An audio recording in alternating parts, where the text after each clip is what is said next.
Sepahın komandanlığı şəxsi heyətinin içərisində üstünlük təşkil edən Fars, İran və Fars Molla rejiminin nümayəndələridir.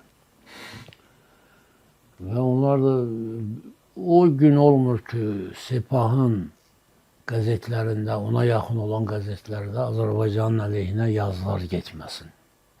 Tez-tez təhdid edilən və İrana düşmən olan dövlətlərin siyahısını çap edirlər. O siyahıda Azərbaycanın adı gedir. Amma açığını demək lazımdır ki, Azərbaycana qarşı olan bu təhrikçi, böhtançı mövqelərin səngidilməsində bizim sevimli Pezeşkiyanımız böyük rol oynuyor. Böyük rol oynuyor. Nə qədər səlahiyyəti məhdudlaşdırılsa da, yenə də parlament sədrinə də göstəriş verə bilir, Sepahın rəhbər heyətinə də göstəriş verə bilir və tutalım ki,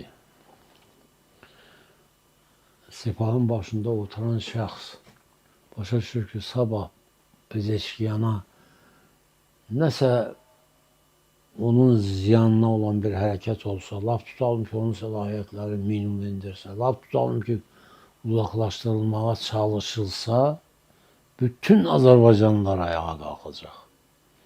Məmə deyənindən Pəpək deyəninə qədər. Hamısı ayağa qalxacaq. 42 milyon ayağa qalxacaq. Bu rejimin süqutu deməkdir. Bu rejimin tamamilə çöküşü deməkdir. Bu yekəbaş generallar heç nə eləyə bilməyəcək. Ordunun tərkibinin 74%-i Azərbaycanlıdır. Azərbaycan əskəridir.